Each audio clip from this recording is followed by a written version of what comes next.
More Resident Evil than Resident Evil and more Silent Hill than Silent Hill. At least in the modern takes. Oh my god, this is a game, the Tormented Souls 2, the sequel, that some of you were like, I don't know what that game is, I'm not interested. But if you are any sort of remote fan of the classic survival horrors and how they played out, especially like the fixed camera, beautiful set dressing for what you're looking for, nice notifications of things that you should be looking for, and lore that is put together concisely and not wasted, you know, way less fluff than you can imagine, and gets into the action straight away.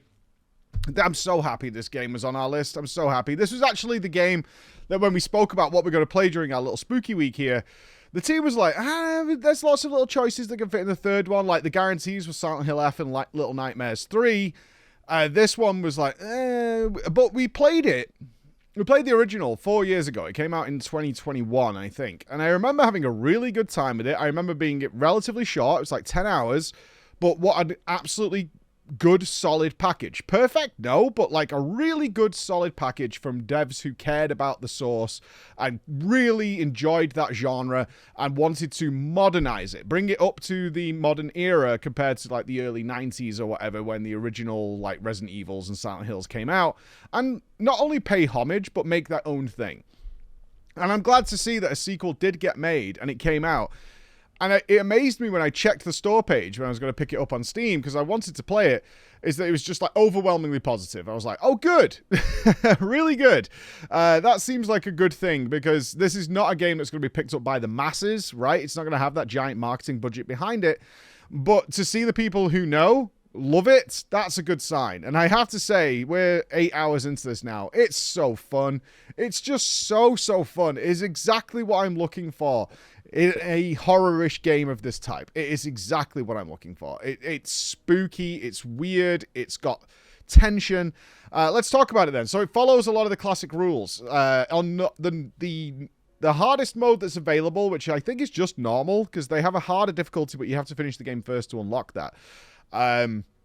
You have all the standard stuff there, which is like limited saves, right? So essentially we have ribbons. They're called tape recorders in this one. You have to get the tape, but they're essentially ribbons from the original RE. And the resources are very limited, very limited. And it's one of those that I think on multiple playthroughs, you'll find more and more resources like ammunition and stuff stashed around the place. But also does it well. What I hoped for in Silent Hill is that you're not a big combat veteran. And so your combat is, you know, it's got a little bit of jank to it, but you're playing this lady who is in deep doo-doo, very deep doo-doo of what's going on. So what is happening in this game, and what did we get up to? This, to set the scene for the first one, it did involve time travel, which was really interesting. Wasn't expecting that in the very first game, but essentially you play a lady who gets a picture of two twins that are in trouble, two young twin girls. You visit I think it's either an asylum or a hospital or something like that, where eventually you uncover that you are one of the girls in the picture. It was actually your childhood that you don't remember because it was traumatic, and you've come to rescue your sister, essentially, who's the other girl in the picture, but that was years ago. She's now mutated into a monster, and the canon ending, there is multiple endings, as you would expect. The canon ending is at the end of the game, you manage to go back in time and rescue her before she becomes a mutated monster. So you rescue her as a little girl. So now you've got the oldest, both sisters were twins, but one is an adult, one is young, and now that's where you are. So she's like adopted as the daughter, although it's technically a sister. That's generally what's going on. Now we come to here, and it follows almost immediately after those events, from what I can tell. Where she needs therapy. Like your younger sister, Anna, is not well, right? Is scribbling crazy pictures because she's been a part of this, you know, she was not indoctrinated, but she was captured and held prisoner by this cult that wanted to sacrifice twins to summon a god. And she needs help. So you're going to somewhere for her to get therapy, which is this convent. You're going to a convent. So immediately the nuns show up, and you know the sus. You know it's sus. You know it's bad, and it's one of those. It's one of those things where it's like, oh, the religion's here in video games. Oh no, this is gonna go really badly, and it goes really badly really quickly because you have a rest because you've been traveling all the way to get there, and you wake up. Anna's gone. And now the whole place is screwed. The whole place is absolutely screwed. There's demonic doorways that need that are blocking you with slithering tentacles and things like that going on. There's butchered nuns everywhere. There's crypts that are just filled with corpses. There's a torture museum. All the usual suspects are showing up here. But the gameplay follows what you would expect from this kind of game and does it really well, while dispensing with some of the tropes that are just not that fun, at least in my eyes. This is why it suits me. Like inventory. You just have anything you pick up you can carry. Right? It's as simple as that. There's no store boxes that you have to move behind and go back to the room because I need to pick up a first aid spray or anything like that. You just have inventory. Your weapons are like cobbled together, which is quite nice. So you use like a nail gun is your like base weapon and a hammer for melee. And you'll eventually find a shotgun. And you're solving puzzles to do all this via riddles. But riddles that make sense. Love that.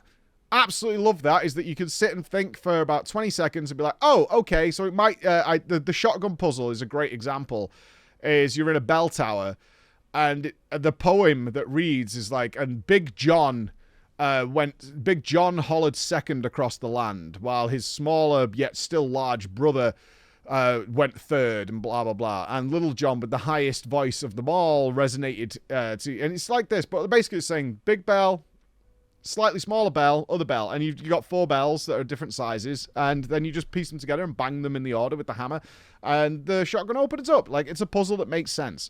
This is a royal door, so we've got to find the royal key, right, and do things like that.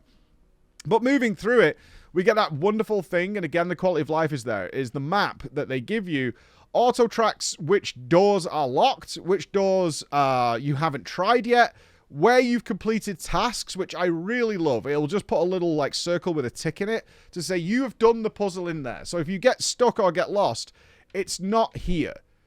If it has a question mark, there's still something you've not done there, which is great because it's a maze, which it should be. Very similar to the Resident Evil mansion. You are in essentially that environment.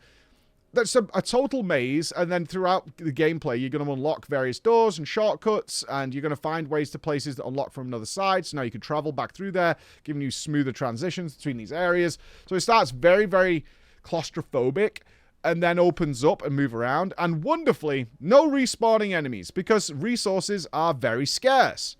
Very scarce. You do very little damage with the nail gun. The shotgun does probably 10x the damage of the nail gun, but way less shotgun shells.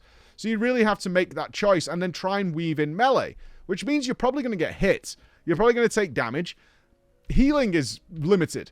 And in fact, this culminated because I got a little lazy. I was like, the shotgun is just so much better. Well, I didn't get lazy. I didn't have any healing items left, and we were on mid-health. I just didn't have any. So I was like, I'm going to use the shotgun to eliminate enemies. But they don't respawn, so once that's done, you're good. Right, that area is now safe. Like, you've managed to clear it out. It's great. You can ignore them if you want, and certainly on repeat playthroughs, you're like, oh, I never come back to this area, so I don't need to kill these enemies. But, like, once it's done, you're free to roam then, especially if you're stuck. This is what I like. Like, I've dealt with this problem. I committed my resources, and now I can move freely around in this area. I'm going to a new area, that tension level goes up again. Our first big boss that we fight in the game she's called Sister Inquisitor.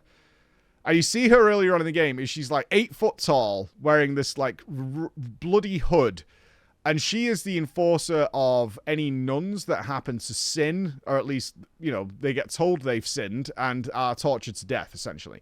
They have this torture museum, which is full of all the torture devices of the past few centuries. And they use them.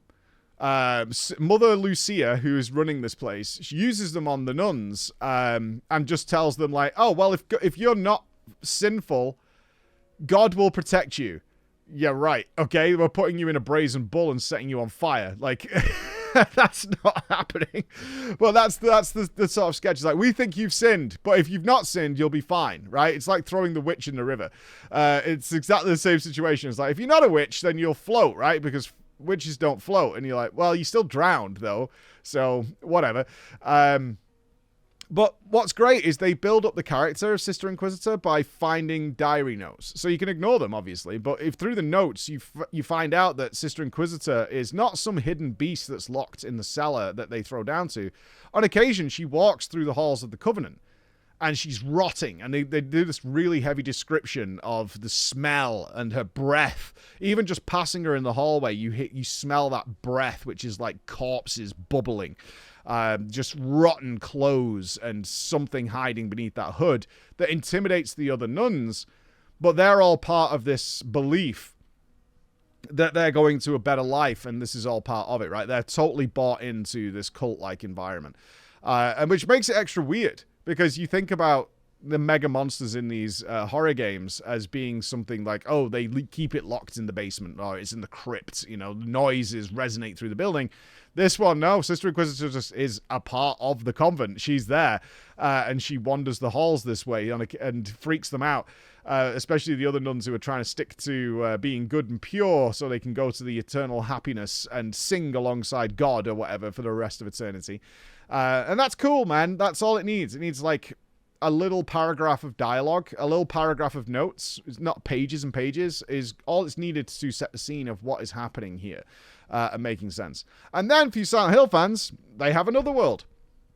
Traveling through mirrors travels you to a fully realized Silent Hill-esque industrial environment of gore and rot and horror and corruption, where you can interact, because this was in the first game, but it was more time travel. I don't know if this is time travel, where things you interact with there affect the real world, which is super fun, because now you're like, oh, I've done this in the other world. That means when I go back to the real world, things will have changed, and I know where that is, and I can get things done. What then blew my mind, because I believe when we played the first game, it was locked entirely to the hospital. We've just found a city, like a town is in the game, like full RE2, RE3. And I'm going to reference those games a lot here because that's exactly what this is. But in terms of finite resources, coming back to that, to give you that tension, should I save is a great question in these games. Should I save? Because you have a limited amount of saves. And sometimes you're like, how much have I actually done? And that creates tension. I don't want to die because I've done a few things. Should I save? But if I save every time I do a little thing, I'm going to run out of saves and be in trouble there. So you have this like fight in your... It's very similar to like Dark Souls. It's like, do I push to the next bonfire? Do I go back because I've collected a bunch of souls and utilize them and come back? Or do I think there's going to be a save point or a bonfire up ahead and I should keep going because I'm quite deep into this area, right? You have that sort of mental argument going on with yourself, which I really like. But because I've been so like... carefree with my shotgun, not carefree, I had used it, I hadn't wasted shots, I had like throw them into a wall or anything, but I had used it on enemies that I could have maybe got away with, like shooting with the nail gun like 12 times and dodging and doing all this. As I got to Sister Inquisitor, the boss, and I hadn't like no ammo left. They gave you some shot. I was actually surprised by this.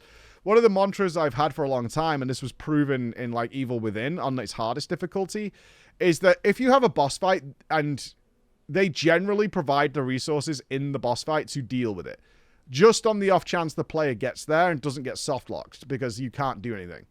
But you have melee, so you're never soft locked, technically, if you play better. So I had no ammo.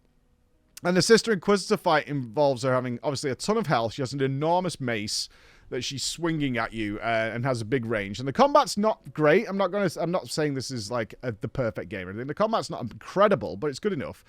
And it turned into me having to learn the fight to melee her. I died a few times to this because I only had, I think, 2 or 3 shotgun shells and a few nails left. That was it. Other than she had way more health than that. It was as simple as that. She had way more health. So we had to learn the fight and get in, which I'm into, right? Like, as somebody who likes figuring out boss fights and how to bait properly, how to kite properly, and how to make decisions that are safe, I really, really enjoyed this and had a really satisfying kill of this fight because it's like multi-phased. So I like meleeed phase 1, learnt that, and then pumped ammo into her for phase 2. And then managed to bring her down by stabbing her in the eye with these daggers and bringing her down eventually. I'm so happy with this. And now exploring a mall, streets, butchers with wild mechanical pigs that are running around, all this kind of stuff. So, as you can say, I don't know where the story goes. The story so far is find Anna, essentially. Find your sister. Nice and simple. Nothing super complex. Find your sister because they want to sacrifice her because she's a twin and they need both of you. So that's the game, is find the sister. All right, that's fine. That's all I need. That's my goal. Find the sister. Along the way, we'll do a variety of things and deal with crazy things. It's very gory. Very, very gory, especially in the written descriptions of what is going on. Like, very gory, very dark, but also visually as well. With good puzzles that all made sense. I got stuck once, but given that the map shows you things you should do and areas that you've not finished, I found it relatively quickly. Like, I got stuck once for maybe 15 minutes. And then was like, oh, there it is. There's the answer. We knew what we were looking for, though. It wasn't a case of I don't know what to do. It was very clear what we had to do, just didn't know where the clue was to solve it, which it was right near it. So they do tend to do that, unless it's very obvious. It's like, okay, look, if you need a puzzle solution, it's probably relatively close by, so you can figure it out. Tormented Souls 2, I can't wait. I'm going to finish it today, I hope. And hopefully come back with a glowing review and not some sort of disappointing, excruciating ending that really frustrated me. Because right now, they are hitting all the check marks. All the check marks. And if you're looking for, or enjoyed, maybe as a kid, the classic Resident Evils and Silent Hills, this is probably as close as you're going to get for a while as to a really, really good game that's doing that. With more quality of life features than you had. The modernization is there as well. So, enjoy, my friends. I really recommend it. Bye-bye.